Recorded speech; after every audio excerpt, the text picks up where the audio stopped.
What's up, everybody? Welcome to tonight's episode of the Not Your Average Mark Wrestling Podcast. I am your host, the Tutorial Boss Guapo, and this is normally the part where I throw out some sort of funny quip, but I'm not doing that tonight. I'm going to be serious with everybody for a moment. I am a fan of West Texas independent wrestling, have been for a long time. And it is that joy that I get from it that brings me to my guest tonight. In the interest of fairness, and as a minority owner of Lubbock Pro Wrestling 101, who has a show this Saturday, our guest host tonight is Rick Elsey. Rick, welcome to the show. Oh, I'm sorry. What? Maybe I said that wrong. Welcome to my stupid little podcast. That sounds about right. Thank you for having me. I appreciate it. I'm very interested to see how this goes. Well, I feel like it's going to go well, provided that we stick to wrestling. We're gonna do what we always do. We're gonna talk about SmackDown. We're gonna talk about Raw. We're gonna talk about the Clown Show, and then we're gonna talk about Lubbock Pro Wrestling 101 Fatal Attraction coming up this Saturday. As long as we stick to that, this should go great. Because if we go outside of that, then I will drop you faster than Braun Breaker off the ramp. Well, then I would suggest that you stick to your notes and mind your P's and Q's and follow your own directive. See, I will follow my directive. So you got to remember, you're in my house now. And who agreed to be here? That would be me. I could have very easily told you where to go, but I agreed to be here, so I'm happy to play along. Well, and I'm happy that you will. But before we do that, I do have some thank yous to put out there. I want to say thank you to Ross and the boys from Labor 12 for our intro outro music. Track's called Head Rush. Album's called Monsters. They're working on their second album. And if you go to their website right now, that's labor12.com, laborxii.com, you can hear a single from their new album, their second album. Thank you to Joe and American Legacy for the Not Your Average merch. We got hats, beanies, what do we have? Bandanas, skull caps. We got new trucker hats. We got all sorts of good stuff. Thank you to J-Rebs 3D Printing. If you go over here, see this little piece of awesome right here? That's a J-Reb original. If you've got a logo that you'd like to have in a light board like that, then get a hold of my boy Cameron, jrebs3dprinting.com. Thank you to Blind Ambition Studios for all of our awesome graphics. Thank you to the WrestlingSociety.com for including us in their podcast room. And, of course, the one that keeps it all going. Thank you to the guy. Patrick, appreciate what you do. If you'd like to see some of the things that Patrick has done, head over to our website, www.notyouraverage.com. Got all sorts of cool stuff there. And you can join our Discord, which, Rick, I'm even giving that invite to you because it is a good time. Feel free to jump in on the Discord. We do watch-alongs for Raw, for SmackDown. We've done NXT. Hell, we've even done the Clown Show. We grab the PLEs. It's a good time. We all talk wrestling. I do like it. So if you've not joined the Discord, if you've not been a part of it before, you can go to any of our socials, go to the About section. You'll find a link for the Discord. Join us. We have all the fun. As a matter of fact, we'll be doing a watch-along for SmackDown tomorrow night. That being said, let's get into some main roster moments, shall we? We'll start off with some SmackDown. And what time is it when we start SmackDown? Is it 7 o'clock? No, it's not 7 o'clock. It's Tiffy time. That's what time it is when we start SmackDown. It was pretty cool to have Tiffany come out and talk about getting her spot in the Elimination Chamber. And, you know, I lost the title, but I found a road back. It was your good babyface promo. What's cooler than that? Watching her take verbal swings at Lash and Nia. I got to admit, you put Tiffany with Lash or Nia, either one, it's going to be a fight, and she's at a disadvantage. But verbally, she got him. I believe the example was Nia saying, "Do you know what happens when we get into the Elimination Chamber?" And Tiffany goes, "What? You lose another title?" I was like, damn, she came with it. Tiffany's a good promo. She's good. She is. I agree with you on that. This, of course, did make Lash and Nia just a tad bit perturbed, and they decided they're going to get in and have a little talky talk with Tiffany, which was stopped short by Rio coming out to save the day and start the match. Now, something I think is cool about that, and I want your opinion on, of course. It was refreshing to start the show with a match and not a 12 to 18-minute talking segment. Yeah. I mean, there was kind of a talking segment. I mean, it wasn't long, but I mean, I could take it or leave it. I'm not somebody who needs a match right away if I don't have to have one. If they want to do one, great. But that's never been anything that I've really complained about. I'm fine to get some story first if that's what they want to do. Well, and I don't mind it. It's just refreshing that it seems to have been the Oh, it's norm definitely as the of late. formula.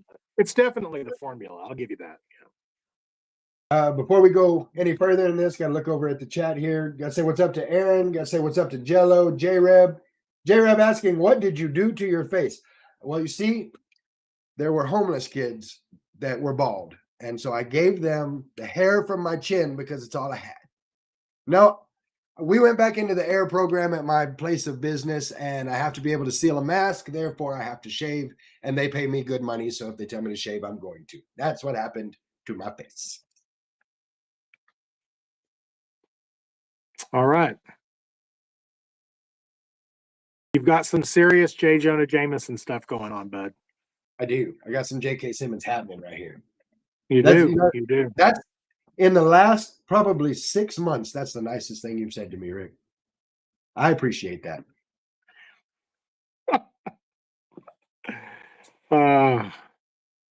So, as I said, they did come out, start the match. We had Rio versus Lash Legend and Nia Jax for the women's tag team championship. It was a good match.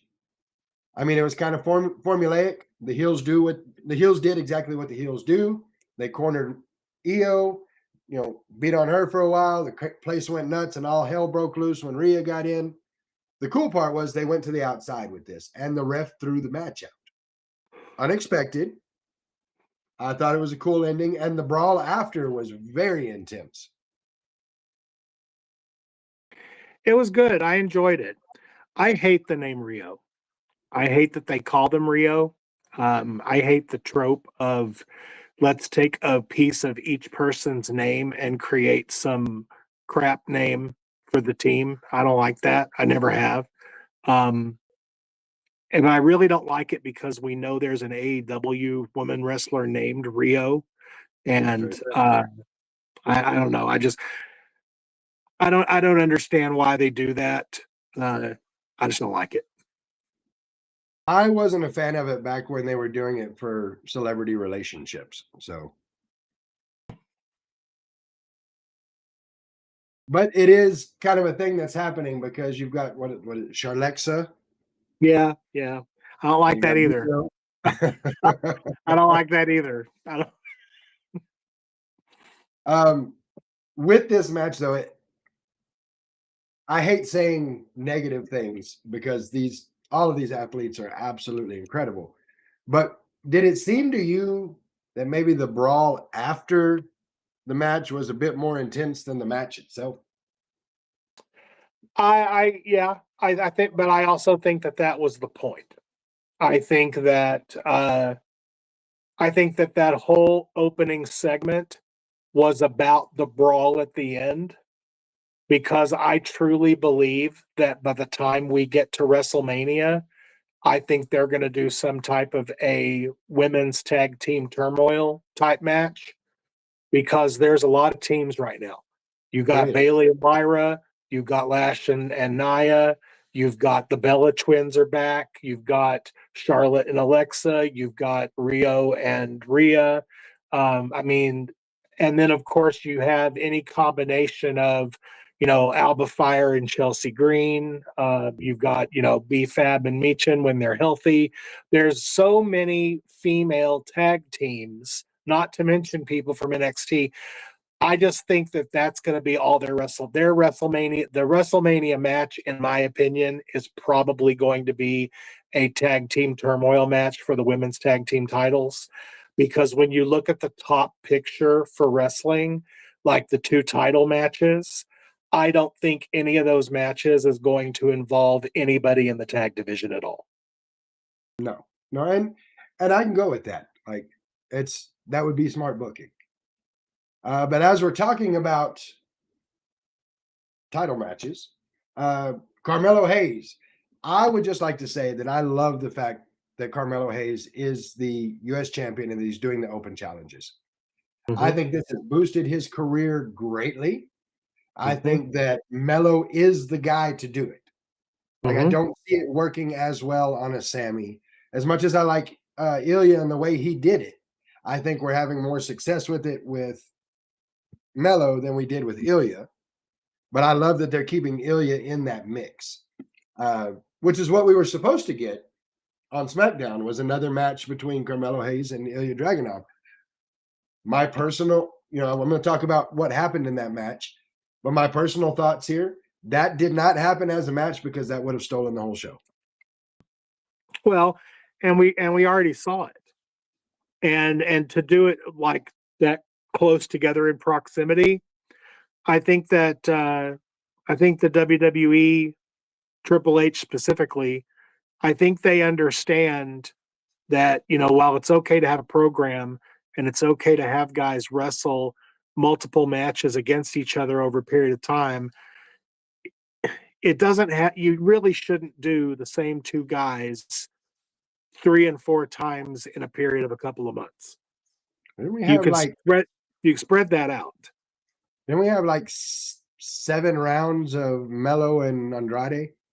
We did, and everybody did not, and they did nothing but gripe about it. Well, my thing on this is, even if you get 3 rounds with Melo and Ilya, every match is different enough that it's entertaining. Yeah, and look, I have no problem with feuds and programs.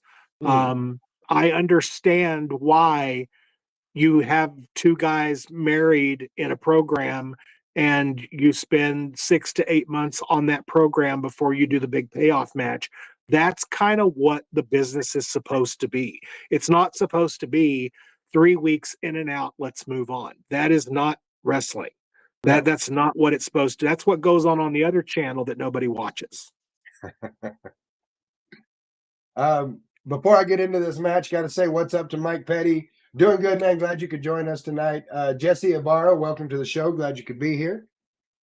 So we're supposed to get this match. We're supposed to get Carmelo Hayes versus Ilya Dragunov. However, Solo Sikoa and the MFTs come out, and they end up attacking Hayes and Dragunov, which I got to say, both of them stood their ground fairly well. But when you're up against the entirety of the MFTs. So Matt Cardona, Apollo Crews, and Shinsuke Nakamura come out to help even the odds up a little bit. And then Nick Aldis does what Nick Aldis should have done all along and made it a 10-man tag. Yeah. I didn't expect us to get a 10-man tag. I didn't hate it. I love me some multi-man matches, but I was shocked that we got a 10-man tag. Generally, you don't do a lot of those on live TV because they tend to be kind of clusters, but I enjoyed it. Thought it was good. I did too, and it gave chances for people to shine. However, Tala Tonga, since he has come to WWE, has had 10 matches. I feel like he is the most underutilized member of the MFTs. And I think that's because he's the giant. He's the biggest one. And I think that if you notice, since Triple H has taken over creative, how many times have we seen Omos on the main roster? I can't remember very many. Not very many, because Triple H understands that when guys have hype as their main focus, you use those people sparingly. Look at Oba. When Oba came in, he's done squash matches and it's in and out. And because to put Oba on TV, and have competitive matches this quickly, you're going to burn his character out. He has a very limited but very awesome set of skills, and that is better served in small doses. Tala Tonga falls under that same umbrella. And to that point, it's why you get so much pop whenever he gets, face to face with Eric Rowan. Yes, because that's the match they want to see. And when those two finally go at it one-on-one in a big match, that's the kind of match you could do a steel cage with. That's the kind of match you could do, a street fight with. You could take those two big behemoths and put them one-on-one, and that eventually you keep doing the way they've been doing it, that match will draw money.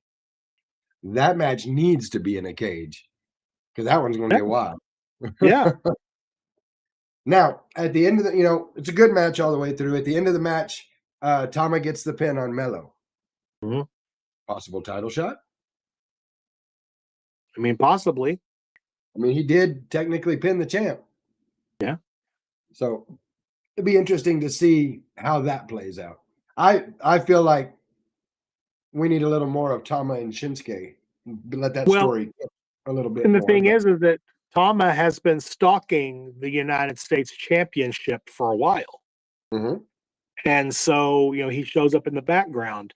If Tama Tonga manages to snatch that title away from Carmelo Hayes, and then we get a Tama Tonga Shinsuke Nakamura Japanese feud over the U.S. title, that's pretty cool. That's good stuff. But you also have to remember there is always the possibility that we could see some a debut in that, because if we're going to do a New Japan centric storyline with former New Japan people, you got to remember Evil is on his way. Okay. See, now you got the gears turning a little bit. I like it. I don't know. I wouldn't mind seeing it play out that way, where we get the the Japanese feud. I think it would be a lot of fun. Yeah. Of course, you will find people in the internet wrestling community that'll be like, they're just trying to copy New Japan now. But what are you going to do about internet wrestling community? Well, we've already seen WWE do the lucha stuff better than anybody else is doing it, and helping AAA reach some of their best crowds and best numbers in years. So why not have WWE sprinkle a little bit of that magic dust on New Japan? Because God knows Tony Khan didn't do anything for him. Oh, we're going to discuss Mr. Khan here in a little bit. That takes us into Alexa Bliss versus Julia versus Zelina Vega. When are the match going to be in the Elimination Chamber? This one was great from the jump, which is not surprising with all the talent involved. Oh yeah. Zelina Vega has been completely invigorated since she has been paired with her husband. Her whole persona has changed, and it's for the better. She looks better. She wrestles better. She's a better heel. She's a better heel than a face. Which was kind of odd to me that she came out to Alistair's music without Alistair. Being as this is a triple threat, there's no DQs. There wouldn't be any problem with having him out there. Because, of course, when Julia came out, she came out with Kiana James. And when Alexa Bliss came out, she had Charlotte with her. It seemed odd. Well, I mean, look, everybody that had their seconds, what's the common denominator between all the seconds that were out there? They were women. Yes. And to have Alistair out there would have been the only man, which would have completely offset the aesthetic of the match. I would have, honestly, if he did come out, I would have put him in commentary.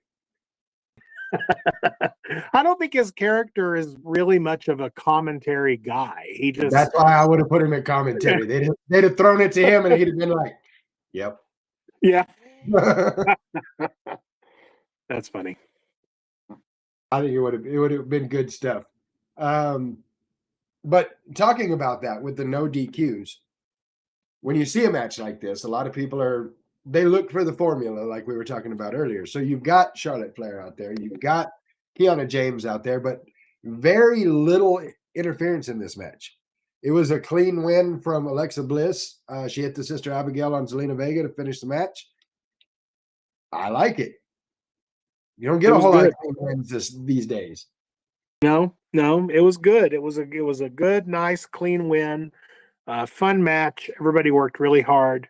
And I do like that throughout this Elimination Chamber qualifying tournament, so to speak, they have been really giving some mid-carders some serious shine, and on the men and the women's side. And I think that is absolutely by design. They are using this tournament per se to get to the Elimination Chamber as a way to try and subtly elevate some talents. And I think that's super, super critical. And another reason why, when people just go out there and run down Triple H's booking, it's like, do you guys even like wrestling? Because I don't. What are you doing? Well, talking about Zelina Vega, I get two different groups of people. You've got the people who are like, oh, she's just Scarlet Light. And then you get the other people that say, very much like you did, that this heel character for her, not the prissy, I'm the queen of the ring, but actual heel character is probably the best she's done so far. So those seem to be the two avenues that people are going on Zelina Vega. I mean, are her and Alistair very similar to the presentation of Cross and Scarlett? Yeah, they are. The reason that Cross was on a different roster than Alistair Black was because he was very similar. And you don't want the same people on the same show that have the same type of gimmick. So of course, yeah, they're very similar. But Zelina Vega, the first time she impressed everybody was when she was a heel with Andrade. Yep. And it was nice to do the babyface thing, and she had some fun stuff with the match in Puerto Rico and being part of the LWO, and that was fine. But Zelina Vega, classically, her best stuff. Remember, she was a queen of the ring as a heel. Her best stuff has been as a heel. And as far as aesthetic goes, I hear a whole lot of people talking about, oh, she's just trying to be dark. I don't get all that. You know what vibes I get off of her?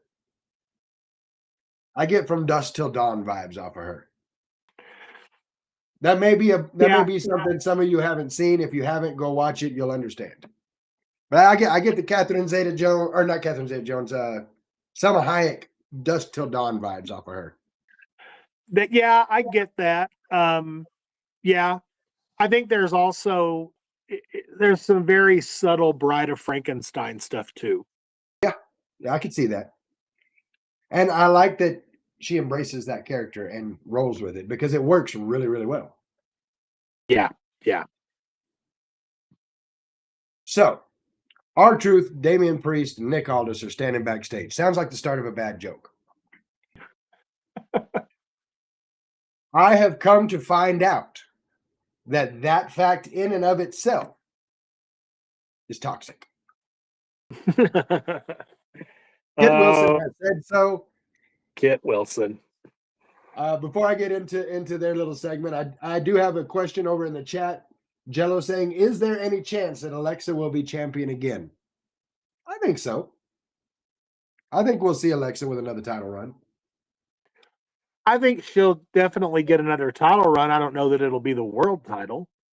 I think that she could very easily get an Intercontinental or a United States title run. I just don't know that she's going to be world champion again. I honestly think that when it comes to the Alexas and the Charlottes and the Beckys and the Baileys, I think those people's time on top is over. And I think that those people are going to be in the second tier for a while because there's a very deep women's roster in WWE all the way down through Evolve. There are lots of girls waiting to come up. At some point, you have to make new stars. Yes. And just because those other girls are around and they used to be the top dogs does not mean that just because they're there, they have to be the top dogs. No, and I agree with that. I don't know that Alexa's at that point just yet. I agree with you with Bailey and with Becky. I don't know if I would group Alexa in that just yet. I feel like there's a championship feud, a women's world championship feud still left between her and Charlotte to end the frenemies thing. That's But possible. she and Charlotte both actually are moving towards that, I believe, towards that second tier that you're talking about. Yeah. I mean, I definitely think they're in line for a feud. I just feel like the fact that we've had Becky and Bailey, in that second tier division, and the fact that we've got Alexa and Charlotte hanging out in the tag division, I think that's done for a reason. And I think Triple H looks at those people as the veterans of the current division, and it's time for those veterans to start putting other people over. I can definitely see it, and I mean it's a process you see very often in wrestling. Mm-hmm. And we're going to move to that. I'm sure. To get back to R-Truth, Damian Priest and Nick Aldis, they're having a conversation. Damian Priest gets told that he's going to have a match for the Elimination Chamber. Mm-hmm. And it's going to be a good one because I believe, if I remember correctly, it's Damian Priest, Carmelo Hayes, and Trick Williams. It is. That is going to be a hell of a match. Be very interesting to see how Trick and Carmelo work out in this match. Well, we find out that Kit Wilson, the fashionista that he is, and not only can wrestle, not only has the eye for fashion, but is quite the poet as well. It was an interesting. Nobody could keep their composure during that whole thing, and I love that. No. When you've got the guy that says, "Hold my beer, I'm fixing to pop everybody," and you pop him, you know you've done something right. When you pop R-Truth, you know you're there. Yeah. Yeah. The Kit Wilson stuff is really funny. He's a great character. He's a great addition to the roster in a single spot. I like him. He's fun. The key, I think the key to Kit Wilson, they just can't have him do this stuff every single week or it's going to get old. Yes. They've got to take some breaks with him. This gimmick is one of those that like every other week, man. You got to have a break. And because I don't want to see him run him into the ground because he's really funny. And you remember when Keith Lee got over the slow rise in the background over the rope, and it became like every time Keith Lee was in a match, we did that same spot, and it was like, guys, you've ruined the spot because you keep doing it. Stop. Stop it. Well, speaking of Trick Williams, going to be in the match with Damian Priest and Carmelo Hayes. Ray Phoenix versus Trick Williams is next. Now, here's my problem with Trick Williams. Phenomenal talent. Absolutely. But I don't know what they're doing with him.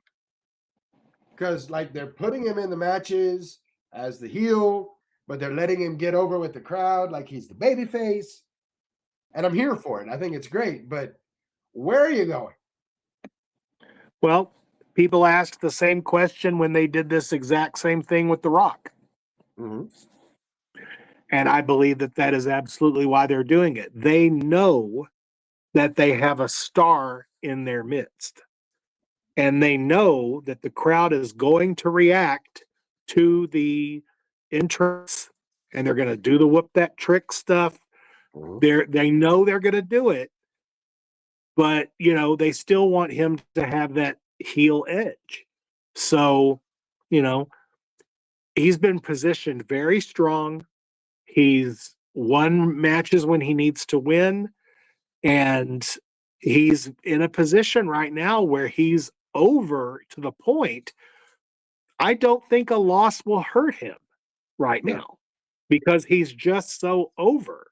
Him and Javon and Oba, I think it's undeniable that they are three of the best handled NXT to the main roster transition talents that I've seen in many, many years.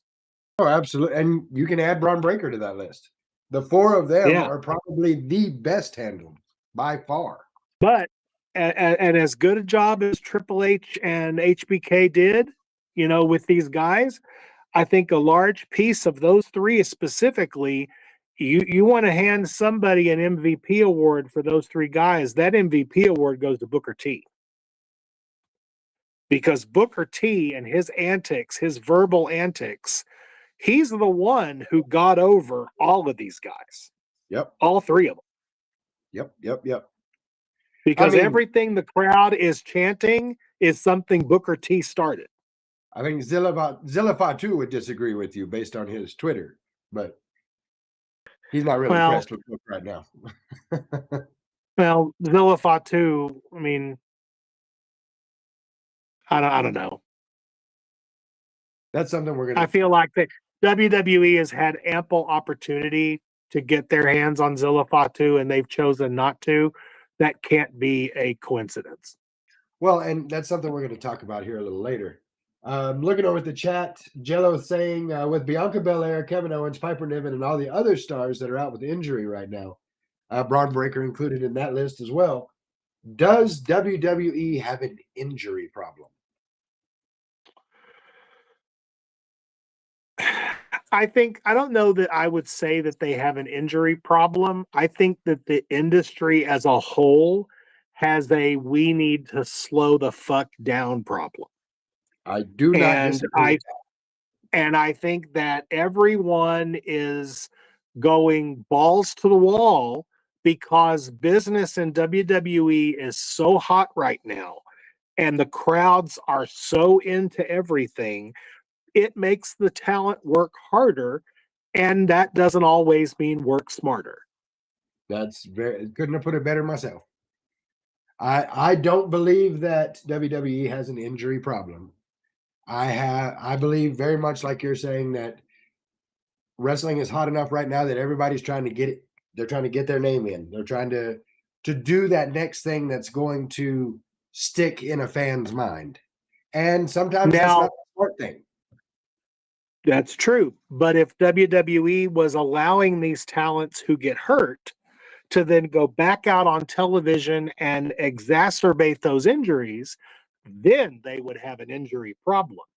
That is but correct. That is right now, that is territory that is being currently occupied by the clown show. Everybody's fine. They just need a sandwich and they'll be okay.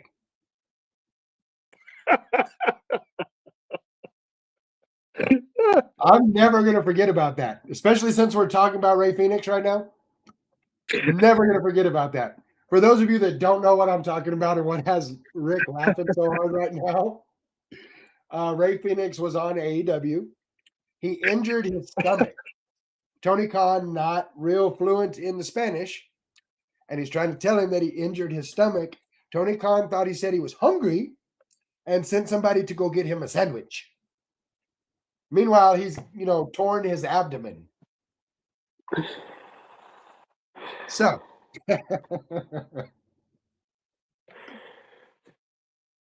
Had to be done.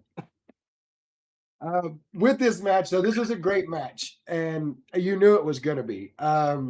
It really showcased Rey Fenix and his agility in a match against a very much larger Trick Williams. And on the other side of that coin, Trick Williams has proven more than once that he's really good at working with the smaller, high-flying guys. Mm-hmm. So I do enjoy the fact that they put them together. In the end, Trick gets the win with the trick shot, but I'm going to guarantee you he was feeling that match Saturday. Oh, absolutely. Yeah, there's no question. Uh, it was very well done. I think they have utilized Ray Phoenix and Penta both very, very well. They have they have what's the word I'm looking for? They have refrained from immediately throwing the Lucha Brothers together. They're saving that, which I love. And And part of that's yeah, creative, and part of it's business. I'm pulling the I curtain back for well, some people here. Part of it is creative. You don't want to take them and put them back together right away, because if you hold off and hold off and hold off, when you do put them back together, it's going to be huge. The other half yeah, of it is when contracts were signed, it was said that they can't wrestle as the Lucha Bros in America for at least a year and a half. yeah. I mean, that's fine. But I love that even in situations where they could have gotten around that by circumventing the creative in a way that, they could have taken those two guys and put them on a 10-man tag and probably gotten around that. Oh yeah. I just think that they haven't done that. They've kept them separate and they've kept focus on them. I think it's been great. And I like Ray Phoenix a lot, and the match was awesome. It Trick is was. a huge star. Trick is a monstrous star. Yes. I don't disagree with that. I think he is going to be a bigger star than Braun Breaker. I think he is going to be a bigger star than in any of them. I think of every single NXT guy that has come up in the past 2 to 3 years, and every single NXT guy who is currently on television in NXT as we speak. I think that Trick Williams is going to be unequivocally the biggest star in the business within the next 5 years. There is that possibility, because if you take Braun Breaker and you take Trick Williams, you take Javon Evans, you've got a 33 and a third % chance that you know what? We're not going to do it. We're going to leave it alone. We're not going to go there. No, I agree with you. Trick Williams is going to be huge for the wrestling industry. The next decade is going to be filled with Trick Williams, Javon Evans, Obafemi, and Braun Breaker. This moves us into a match that everybody's been waiting for. The long-awaited one-on-one. Jade Cargill versus Jordynne Grace. Yeah. J-Rev says 33% chance of a full brain cell. Yeah, I see. The Steiners. I was one of the ones that was waiting for this match. What I didn't understand was, for as many people that were waiting to see Jade Cargill and Jordynne Grace go one-on-one, of course, Liv Morgan and Dom come out and they sit down at the table to have a romantic chicky nugget meal, complete with plastic glasses. In the beginning of the match, there were more people chanting for Dom than there were paying attention to the match. And I don't understand that, and I don't like it. Shame on you fans, because this was something you definitely needed to see. These are the same idiots who chant "We want tables" in the opening 2 minutes of a match that doesn't have anything to do with tables. I mean, you're not wrong. I like the fact that they used the moves to show off Jordynne Grace's strength and power, and they used them well. And it wasn't just, I'm a big badass with this move. Now I'm a big badass with this. Now I'm a big badass. They were spaced out to a point that it looked like an actual back and forth. And I like that they did it that way. Yes.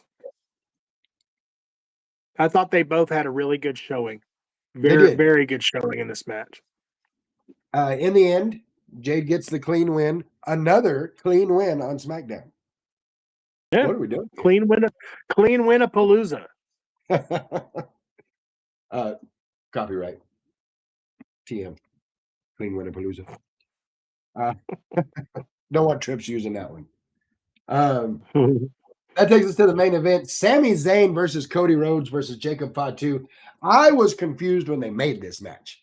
Because I'm like, who the hell do I cheer for now? Which is exactly why they made this match, to get exactly that response. Who do you cheer for? Yeah, and you can't pick the winner. No, you can't.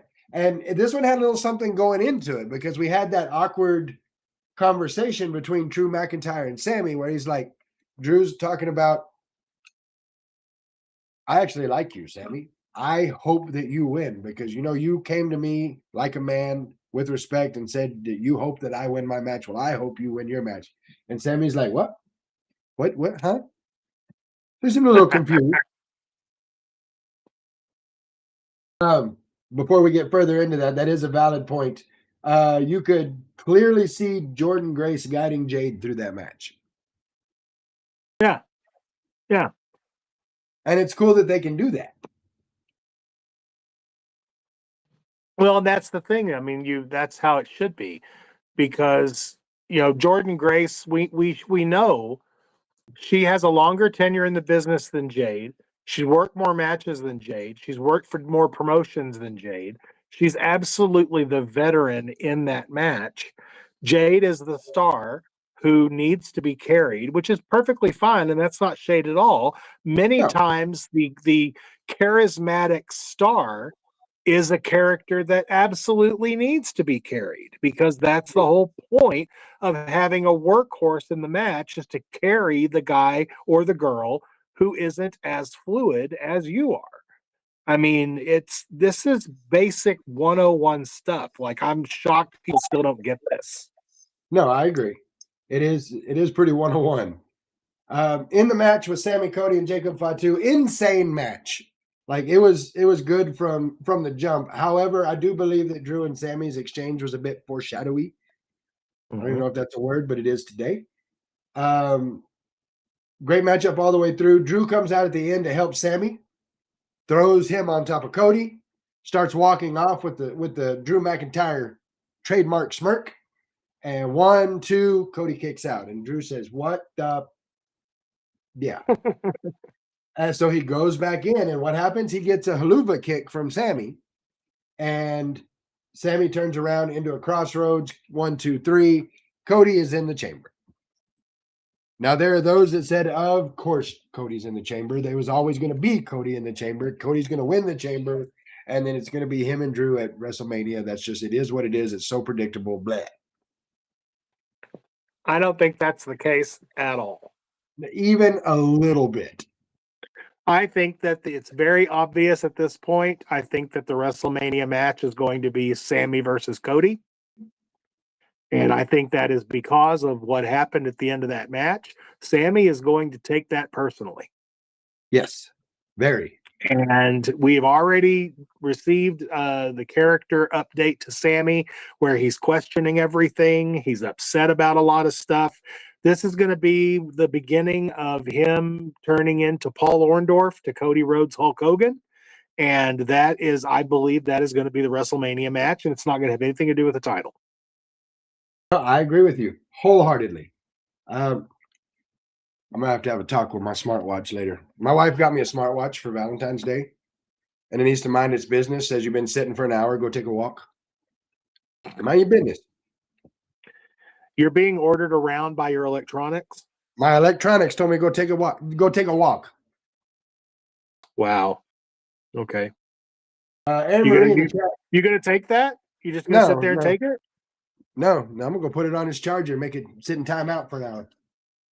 Tell it it's been sitting for an hour. It needs to go take a walk. Aaron Marie in the chat saying, what sucks is when they have the camera hitting a certain way, you can see the botched moves, and sometimes it makes you know how the match is going to go and know what's going to happen next. I mean, cameramen are human. Like, they're going to be in the wrong place, catch the wrong thing. From time to time, that's going to be something that happens. It does seem to happen a little bit more often recently than it has in the past, but it's also a faster moving show than it has been in the past. So the ability to stay with something for just a certain amount of time is getting shorter and shorter windows because everything is so fast moving now. Yep. All in all, decent SmackDown. Nothing really to write home about. I give it a B minus. I thought it was a solid B. I think B Okay. minus is a bit shady, but yeah, it is what it is.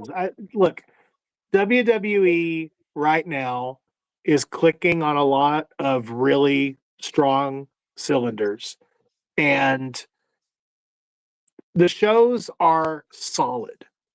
The shows aren't bad, but at the same time, I don't know that you really want the weekly shows to just be balls to the wall, blow me away, because then I think we're going to be all blown up by the time we get to Mania. No, And then people are going to go, oh, Mania sucked. This is your take a breath show. And I don't have a problem with that. This is your okay, we have some things going on. Let's take a breath and go. We've talked about it 100,000 times. When you're booking a program on a TV show, and you're telling a narrative, what should you be doing? Doing just like this. That's right. Ups and That's downs. how it works. Because if you do this, where are you going to go? Do this. Boom. Yep. Was it equal and opposite reaction? Yeah. So looking at the time, we're gonna have to move on some of this stuff. We talked for a while about SmackDown. Let's get into Raw. First time in a long time I've seen the Usos come down and get interrupted.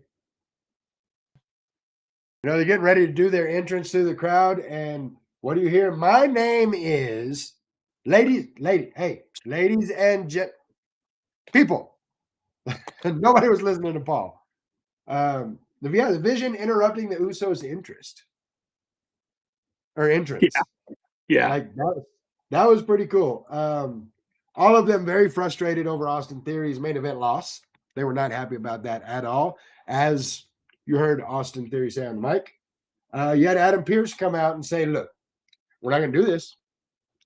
We're going to go back to my office and talk about this like grown folk. They're like, no, we're not. We're not going back there. That's not how this is going to work. And so Adam Pearce is like, or Paul Heyman's like, I want Bronson Reed to be in the Elimination Chamber right now. Make it happen. And Adam Pearce said, okay, he can be in the Elimination Chamber if he wins the match he's in next week. Now, can we go to the back? Can we be grown-ups now? And so they're out there. The Usos come. The Usos are in the crowd. The Vision's out there. Here comes LA Knight. I do believe the term broccoli-headed bitch was used at one point. I love LA Knight. He's so funny. He comes out and talks about how he prays to sweet baby Jesus that Bronson Reed is in the Elimination Chamber so he can beat the hell out of him. So what do you do if you're Adam Pearce? Well, you've got LA Knight and you've got the Usos and you've got the Vision. Well, hell, let's just have us a tag match right here, right now. And that's how we start the show. LA Knight and the Usos versus the Vision. Good match. Bronson Reed, absolutely 100% the star here. Yes. And I love that they did it that way. He took out all the competition and towards the end of the match, of course. Like it was the faces were doing good there for a little while. I don't remember whether it was Logan Paul or Theory that got the BFT on the outside. And just when you think you're going to have everything won, here comes Bronson Reed, and he just lays everybody out. Gets the tsunami for the win. And, of course, Logan Paul, being who Logan Paul is, goes to talking trash. And it is the return of the masked man. Steps on his head and runs away as he's being chased. Now, all these things are coming out. Who's the masked man? Is it Seth Rollins? I think it's Seth Rollins. It's probably Seth Rollins, right? That particular one, I'm pretty sure, was Grayson Waller. It's very possible. I mean, I think that it's fairly obvious based on the way they're going and what they're doing with it. They want us to believe that it's Seth Rollins. And I think that it will end up being revealed to be Seth Rollins. I don't think that it needs to be anybody else. I don't know that it makes sense for it to be anybody else. I like that they're still doing it. I like that he's getting the better of them one at a time. It's fun. It's a fun little dynamic to wait for him to show up. I think it's something they absolutely need to keep doing. I am in disagreement with you on that. I'm so sick of the Masked Man. Not because it's a bad gimmick. Like it's a good story beat, but they're using the shit out of it. Like what we were talking about earlier, if you use the gimmick all the time, then the gimmick has no teeth. Well, but I also think that the difference is that there's enough mystery to the gimmick that it's not hurting whoever is under the mask, because it's literally it's almost like it's not even a real person. It's almost like it's just a MacGuffin, because it's just the Masked Man. And until the story is that they need to find out who the Masked Man is. So if you're telling the story of I got to find out who this is, we have to see the guy pretty regularly. I mean, and that's true. I just once we find out who this masked person is, we don't need to do it again for a little while. Well, I don't think that they let it rest. I think it's only happening because of the Seth stuff anyway. Like I'm gonna tell you, I didn't really pop when we found out the last Masked Man was Austin Theory. The last time I popped for the black hoodie and the mask was when the hoodie came off and it was Becky Lynch. That one got me. I thought that was awesome. I get that. Before we go into the next match, we've got Jello saying you guys spoke about the male NXT talent rising in the main roster. Does Sol Ruca have a chance of becoming one of the greatest female wrestlers ever? Absolutely, in my book. She is this generation's Lita to me. Yeah, I think that's true. I think that she stands a chance to do great things.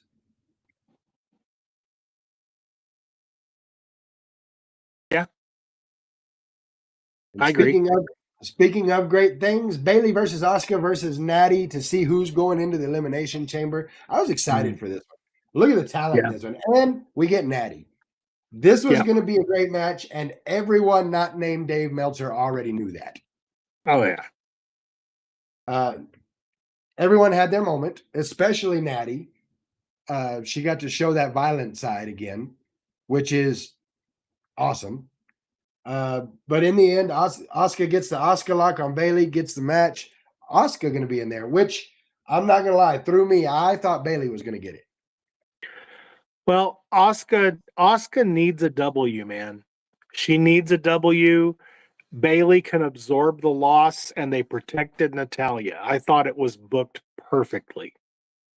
Oh no, I have no problem with the booking. I'm good with Asuka winning. I'm just saying they threw me. I thought it was in my head the way I had it figured out. I thought it was going to be Bayley. I think it's absolutely possible. I'm just glad that they didn't do it. I'm glad. I like Asuka for the match. I honestly would love to see Asuka win the Chamber, and I would love to see Asuka versus Jade at WrestleMania, because I think Jade could learn a hell of a lot from Asuka in that match. People forget that Asuka's, I don't remember whether it's 4 or 5 years into WWE, but she is not 4 or 5 years into wrestling. No. Like, she is a grizzled vet. Oh, yeah. She's like a Rey Mysterio. I mean, she started when she was young. Yes, very. Looking over at the chat, we've got Mike Petty. What do y'all think is going to happen between the two El Grande Americanos? We'll get to that in just a minute. Jade needs that push, Aaron Marie says. That takes us to Stephanie Vaquer, just leaving Liv Morgan in absolute tears. I'm glad that Dom was able to translate. And if you go online right now, you can find a translation of everything that Stephanie Vaquer said. And it's none of it real bad, but she basically told her, what have you done since you've been here? Nothing. She did drop an F-bomb. She did drop an F-bomb. She did drop an F-bomb. But, I mean, that's basically what she said. I had to fight to become a champion in a place where there is no wrestling. And then I went to Japan and I went to Mexico and I went to Europe. What have you done? And so that had its effect on Liv Morgan, and I'm interested to see where that goes. We go from I that think, to see. yeah. Go ahead. No, I was just going to say, I think that promo is the exact reason why you're about to see Liv turn the heat up, turn the volume up. And I think that she absolutely beats Stephanie at WrestleMania for the title. And I think that Liv goes on a tear because I think that was what she needed to reignite her character. Very possibly. And she's going to stop being the bubbly, my man Dom, and then she's going to be all business. Oh, yeah. And I'm here for it. I've always liked that version of Liv. We get CM Punk cutting a promo and talking about management's not real happy because I'm having this match with Finn. They say I'm putting the WrestleMania main event on the line. No, I'm not. I'm a fighting champion. That man wants to fight. We're going to fight. And Finn comes out and says, well, let's see. You say you're the best in the world. But I have been a champion in Ireland. I've been a champion in Japan. I've been the best in Europe. I've been the best in Mexico. Mm-hmm. So I guess you could say I'm the best in the world. Which CM Punk did not take very kindly to, and says, if you're the best in the world, why do you need them? Because Dom and JD came out with him. Which, welcome back, JD McDonough. I need to see JD McDonough versus Javon Evans. Do you know how crazy that match is going to be? The bouncy kid versus the crash test dummy. Are you kidding me? Well, you'll be guaranteed that Javon Evans won't miss the flying cutter because he's got a giant head to grab onto. Yeah, he's gonna like get dropped down with it because the head weighs so much. It was really, really good setup for their match at Elimination Chamber, which there's no world in which Finn Balor is going to win this match. I'd love for him to do so, but there's no universe where that happens. However, what I think does happen, and Rick, this is something you and I have discussed. We're kind of running down the same page on this. Is I think Dom and JD come out and they cost Finn the match. I think Finn blows up at him. I think they jump Finn. And I think we get Finn versus Dom at Mania for the IC title that Dom's going to lose. I think because it's Mania, we may even though it's not his favorite thing to do, we may very well get the Demon. He's kind of planted that seed already by saying, I'm not a bad guy, but when you put me in this place, I've got to do bad things. So I think we get the Demon as the WrestleMania entrance. I 100% believe that is happening. I think that it is going to be Dom and Finn. It is going to be Finn as the Demon, and Dom is losing the title to Finn at WrestleMania. And I am here for it. Yeah. To get back to what who was saying it? Mike Petty was saying about the Grande Americanos. We had Penta versus El Grande Americano. The winner of this match gets a chance at Dom for the title belt. We see both guys get some pretty awesome moves in, and we get an appearance by OG Americano. In the end, Penta gets the win. He gets the shot at Dom's title. But over and over, we're getting Grande Americano squaring off with OG Grande Americano. We're getting the Spider-Man thing going on again. I think what's going to end up with that is going to be we're going to end up with a match where one of them gets unmasked. Oh, it's definitely building to mask versus mask at WrestleMania. Yeah. And I don't think that it's just going to be El Grande Americano that gets unmasked. I think that the Americanos are also going to get unmasked. And we're going to find out that Kaiser and Dunn and Bate are the three guys. And I will not put it past the Creeds to show up in El Grande Americano outfits as well to help El Grande Americano Classico. Yeah. Yep. I think that's exactly where we're headed, and I'm good with it. Oh yeah. Jello in the chat at the Rumble, 8 out of 30 men in the match wore masks. Are we getting lucha heavy in the WWE? I don't believe that we're getting lucha heavy. I think that we're in a position where working with AAA, it gives more character work in WWE, and it gives those in WWE a little more character work in AAA. So I don't think that we're getting lucha heavy as much as we're getting to work a little differently. I think that we have the largest contingent of luchadors in WWE that we've ever had. Yes. But I don't think that it's done in a way that it is wholly intentional to showcase so much lucha on the show. I think it just so happened that we got a bunch of guys that came in at the same time. We had some gimmicks we wanted to do, and we were working with this AAA group. So, hey, whatever. Let's make it work. I just think it's kind of a series of happy accidents. I can go with that. Mike Petty, the OG El Grande Americano is jacked. He is. When he came back, he has been in the gym. And I like the beard. Yeah, the beard's cool. I miss mine. Thanks for that. Appreciate you. Well, you shouldn't have sold out. Sold out. I get paid to do this.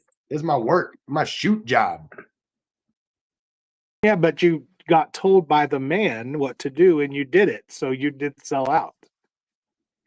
There's so many places I could go with that, but I'm not going to because I'm enjoying this podcast thus far. We get the AJ Lee promo. We got the AJ Lee of old, in my opinion, and I dug it. I wasn't sure if she was going to kiss Becky or shank her, and that's the AJ Lee that I love. I like the fact that she threw it out there. There was a women's division before AJ Lee, and there was a women's division after AJ Lee, and that's my gift to you. Like, I love the confidence there from somebody who hasn't had a singles match in 10 years. I am going to be probably the lone dissenting voice when I say this. I am not feeling this AJ Lee Becky Lynch feud. I feel it is very forced. And I just need them to do some more. AJ has not been on TV a lot. And I think that Becky's bigger feud could honestly be with Natalya after what happened 2 weeks ago. Mm-hmm. I would not be surprised to see AJ Lee beat Becky for the Intercontinental title at Elimination Chamber and then drop it to Natty right afterwards and maybe get to Natty versus Becky at Mania. I just don't. The AJ Lee Becky stuff was fun for the mixed tag, but I just feel like everything after that has just been cramming a square peg in a round hole. I believe that, like you said, the AJ Lee Becky stuff is fun, and they're using that as a means to an end. And I believe that end is exactly what you're saying, that we're going to get the belt off of Becky and we're going to get the belt to Natty.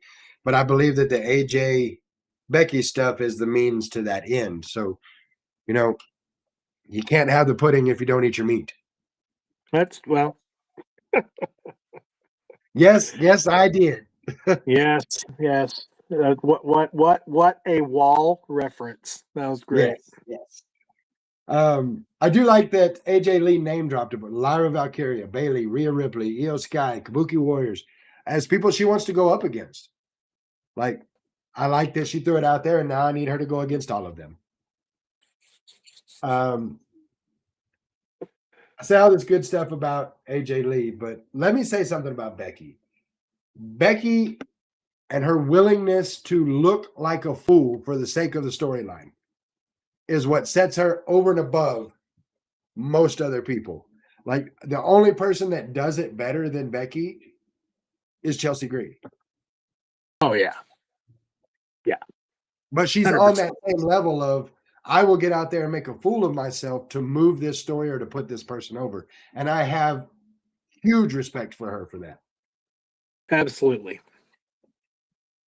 That brings us to our main event, the Elimination Chamber qualifier. Javon Evans, that boy bouncy, versus Gunther versus Dominic Mysterio. Evans is going to be a huge star for the next decade. Yeah. Period. I didn't really understand Gunther being in this match other than to put a big name in the match. I mean, he's got his whole thing going with Dragon Lee, and it makes sense. Dragon Lee was AJ Styles' partner, and he down talked to him, but does it not seem like kind of a step back after you've retired Goldberg and John Cena and AJ Lee or not AJ Lee, AJ Styles?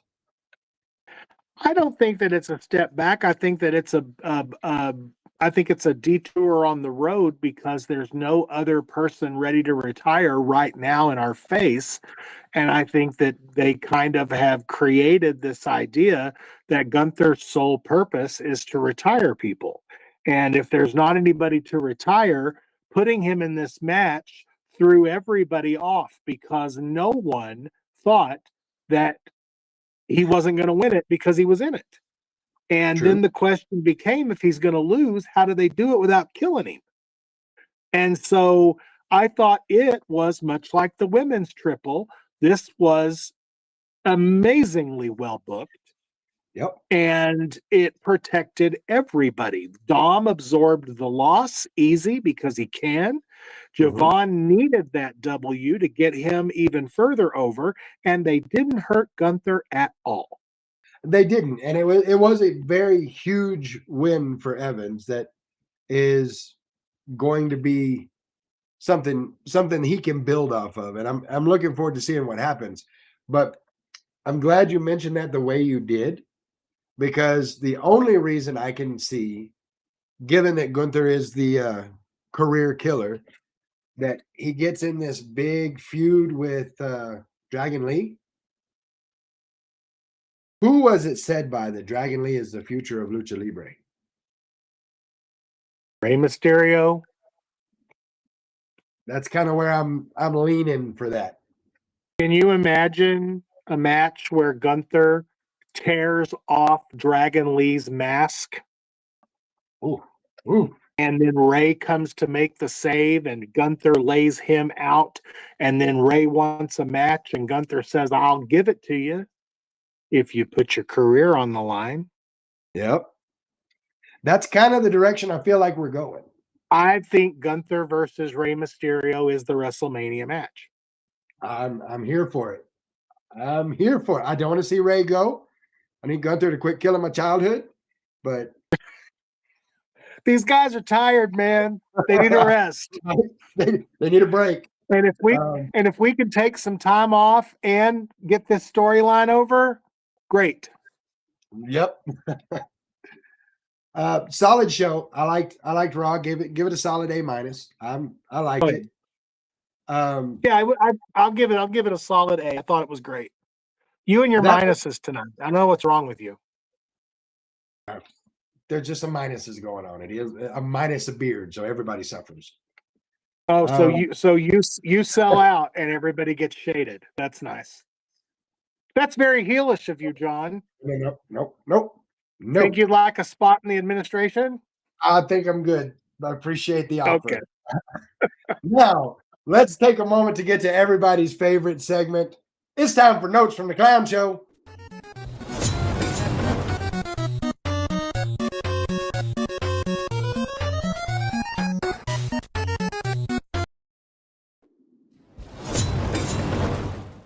So if you've got somebody from WWE that comes to your promotion and you decide we are going to make him an absolute monster, we're going to bring him in and he is immediately going to challenge Mark Briscoe for the TNT title, and then we're going to give it to him.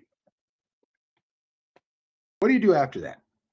Because if you're Tony Khan, 11 days later, you take the title off of him and leave him in mid-card obscurity. which just goes to show that what they did with him was not the intention that you just laid out. It was not to help Ciampa. It was not to get him over. It was not to do anything other than throw shade at WWE. And that's what they did, so that they threw red meat to their fan base by giving the guy who just left WWE a major title so that they could say, oh my gosh, look at what they're doing with this guy. He's so much better than Triple H. And then as soon as all that talk died down, 11 days later,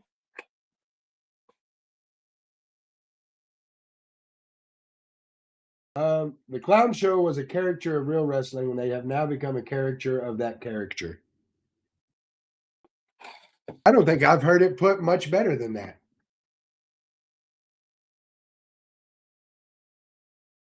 That's well put, Jello.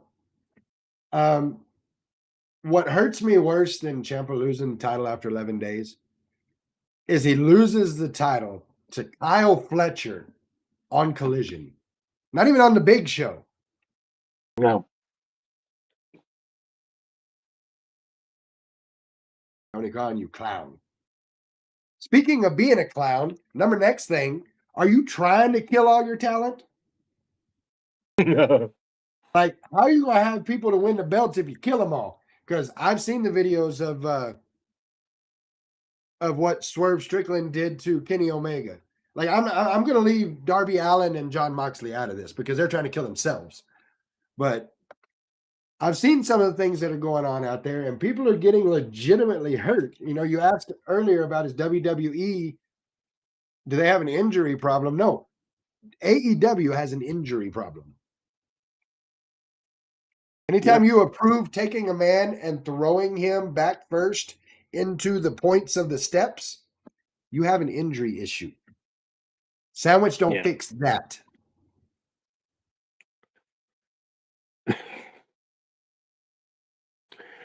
You know, it goes back to, you can trace their philosophy when it comes to the dangerous wrestling, which is something they love. They love the uber dangerous wrestling because their larger philosophy of booking in their promotion is that everyone is in on the joke.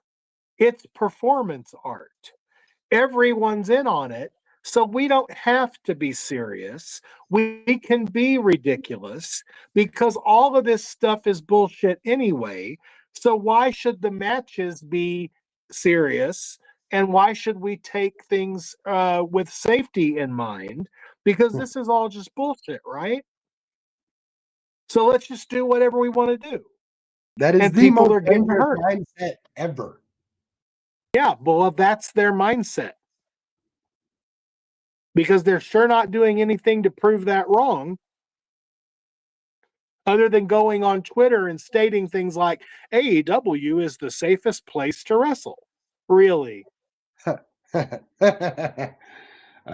Yeah. Well, they may not be the safest place to wrestle. However, they were voted best match, best feud, best booker, and best promotion by the Wrestling Observer. And Mr. LZ, please let the people at home know who runs Wrestling Observer News. Well, that would be Dave Meltzer. That would be Daddy Dave. That would be Tony Khan's best friend. That's Tony Khan's BFF. That's Tony Khan's under the desk guy.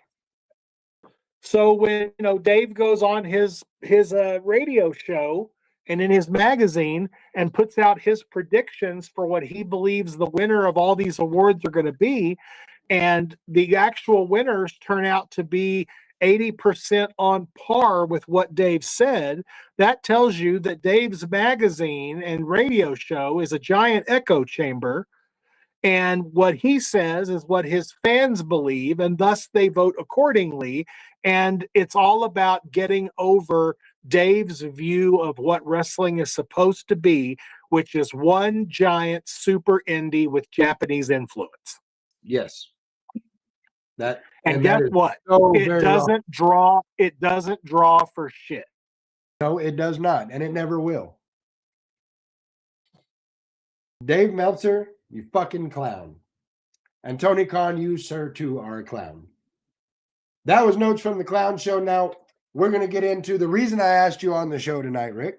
I will say it's been good talking wrestling with you. It's been a while. But the reason I asked you on tonight, Lubbock Pro Wrestling 101 Fatal Attraction this Saturday night.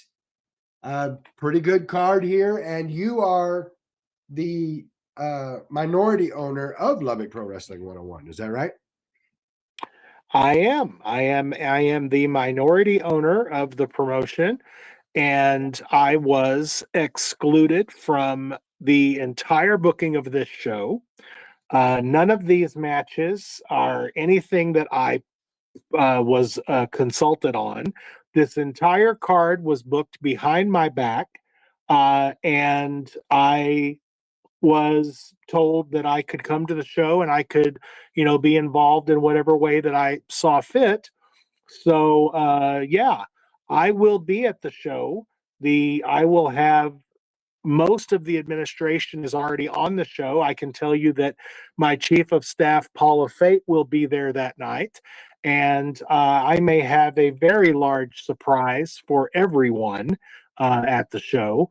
But yeah, for me not being included in the creative of this event, I can absolutely guarantee you the administration will be felt. We will not be ignored, and Joseph Norris will understand what it is like to have a business partner.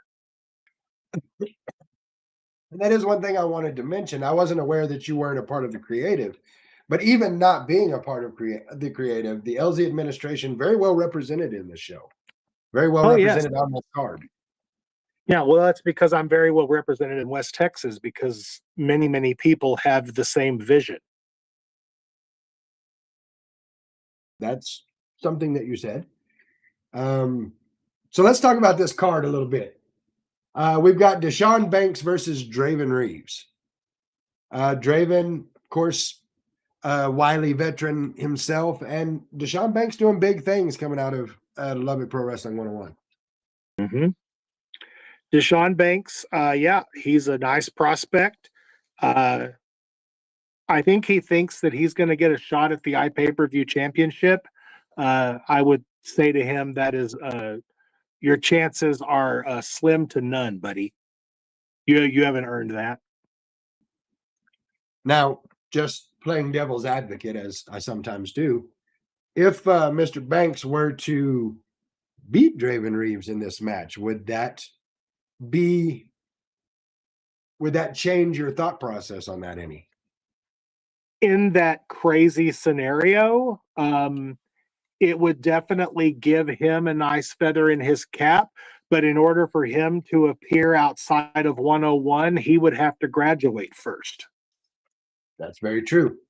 And while you and I don't agree about a whole lot of things at Squared Circle Pro, I will say if you want to wrestle in West Texas, if you want to wrestle at Squared Circle Pro, if you want to wrestle at BCW, if you want to wrestle in West Texas Independent Wrestling, you will not do so without graduating a school. Exactly. Right. For safety, I mean, it's and I like that that's put in place and that's something that you adhere to. Next match, Nico North versus Bobby Munoz. I was surprised to see this one. That's going to be a really, really good match. I've of course, seen Bobby wrestle several times through Squared Circle Pro and a few other places. Nico North, I've gotten to see him wrestle a couple of times. I feel like this is going to be a pretty good one. It should be a good one. Nico, I've seen a lot of him. Nico is very much an up and coming. I think he's much like Deshaun. He's got some rust around the edges that he needs to fix, but he's doing really, really well. And getting in the ring with Bobby Munoz is going to be a learning experience for sure. I Oh, yeah. don't think that Nico has a snowball's chance in hell of beating Bobby Munoz, but he'll learn a lot. Oh, no, absolutely he will. Then we have a triple threat. Marcus MD versus Lonesome Loner Recoil versus Mateo El Feo. I, of course, know all of these guys. I've seen them wrestle. I've seen them come through the school. I've seen them come out and do what they do. I am excited by this match. This is one of the matches that I'm looking forward to. This should be fun. This should be fun. Everyone in this match is everyone in this match is absolutely capable of standing tall at the end of that match. I am personally very much looking forward to this match because I know a little something about this match that you don't, and I'm excited to see the look on everybody's face when they find out what I know. Well, I was going to say, do you want to throw it back to the days of old? Do you want to break some news here on the podcast? Oh no, no, no, Hey, no. had to try. Had to try. No, you don't get that easy. No. Well, we get Tyler Spears versus Jesse James. Jesse impresses me every time he gets in the ring. That kid is good at what he does. Tyler Spears, I've got to see him 3 or 4 times now, and I'm equally as impressed with him. This match actually got set up in January at BCW Clash for Coats by your business partner, American Tragedy Phoenix. Yeah. I have some sobering news for that Tom Cruise wannabe Tyler Spears. It's going to take more than a flak jacket and a pair of sunglasses to get in there and beat Jesse James. You can say what you want about Jesse James. Jesse James is en route to being the uncrowned rookie of the area.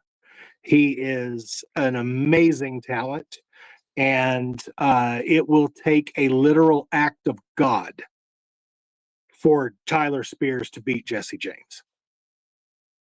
Oh, well, it was snowing in West Texas a couple weeks ago, so the acts of God are coming around. So we'll have to see how that one turns out. Like I said, I'm equally impressed with both of these guys. It's going to be a good match. Now, this one's got a little, how do they say it back in the day? This next one got a little stank on it. Baby Samoa versus Emilio Guzman.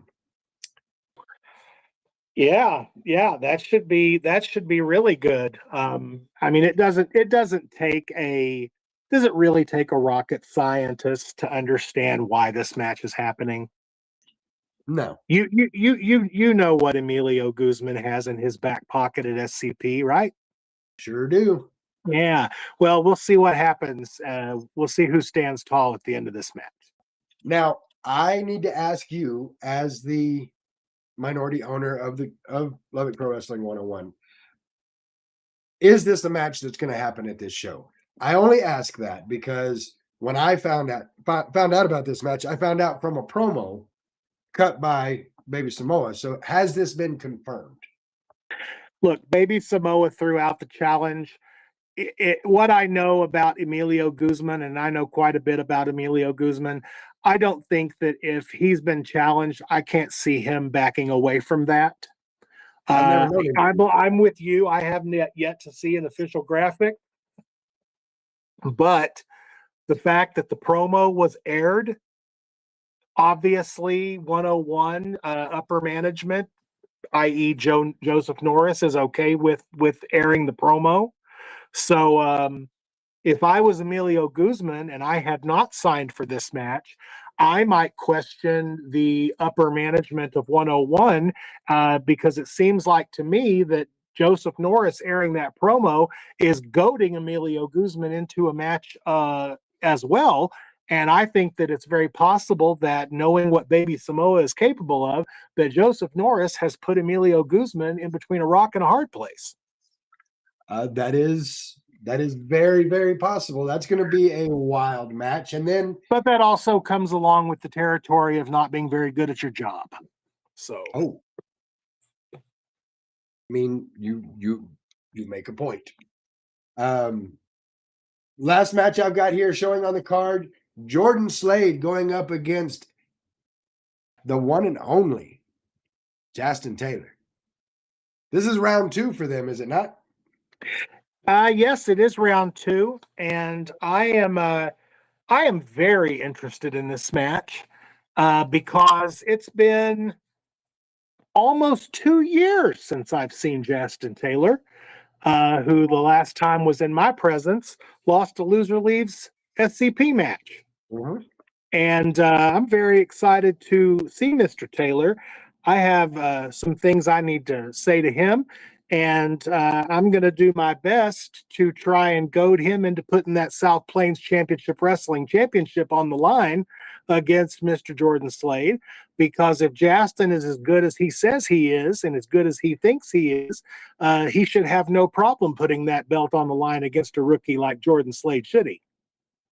I would definitely, were I Justin Taylor, take a good look at Jordan Slade. Jordan Slade, rookie though he may be, very, very talented. However, I think even you can agree that Justin Taylor has earned the name, The Living Proof. Oh, unequivocally. I am a giant Justin Taylor fan. I am a giant Justin Taylor fan. I hated the fact that he was dumb enough to let himself fall into a position where he'd lose a Loser Leaves Town match. I thought that was a very ridiculous situation, that he was much smarter than he was much smarter person than it looked like he was, that he would allow himself to fall into that. Huge fan and very happy for his success.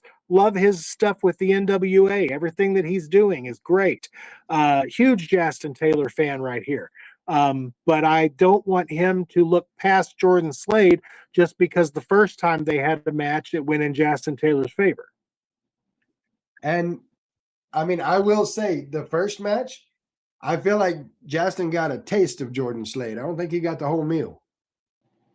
And Jordan Slade is hungry right now, because not only is Jordan Slade one of the top prospects of his in his rookie year, he is also the one of the guys who is right on the cusp of being a 101 top guy. And you remember, Jordan Slade's backup is the 101 champion, G5. That's very true. All in all, this card is stacked top to bottom. It's going to be a great show. Do you have the details on where it's Lubbock Guns Up, isn't it? Is where we're going to be having this one? Yes, it's at the Guns Up Volleyball Club Saturday night. You're not going to want to miss this. Be there for that. Of course, I want to thank everybody that's been in the chat. Rick, thank you for joining me. This is going to take us to our final thoughts for the night. Rick, the floor is yours to address everyone. Final thoughts. This was a lot of fun. I'm glad we could do this. I'm glad that you reached out. I enjoyed having this time with you. I thought it was a very productive deal. And yeah, everybody show up on Saturday for Fatal Attraction because, oh my Lord, I have some stuff in mind. And you know, when Rick Elsie has some stuff in mind, there's some wildness fixing to happen. As far as final thoughts for myself, again, I want to thank you, Rick, for being on. I want to thank everybody in the chat for keeping it popping. Anybody that's watching and listening, thank you for giving me this platform to do this. Since you don't want to break any news, I'm going to break some news right here, right now. March the 12th, we're starting a new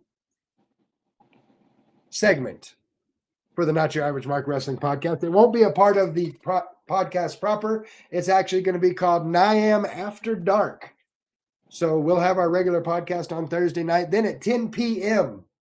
Central Standard Time, March the 12th, it will be myself and one and only Mr. Kennedy. That's right, Ken Anderson on the show with me March 12th, 10 p.m. It's going to be awesome. We're going to relax the language restrictions a little bit, let our hair down, and just have a good time. So I hope you all will join me for that. Rick, you're invited too. Come check it out. That will be NIAM After Dark starting March the 12th. Good deal. I believe that's going to do it. Make sure you get your tickets. Go see Lubbock Pro Wrestling 101 Fatal Attraction, because this is going to be one hell of a show. You're not going to want to miss it. Again, Rick, thank you. Everybody in chat, thank you. That's going to do it for us tonight. Until tomorrow night when we do the SmackDown Watch Along. I'm Guapo. That's Rick Elzy. We're not your average marks. We'll see you next time. Yeah.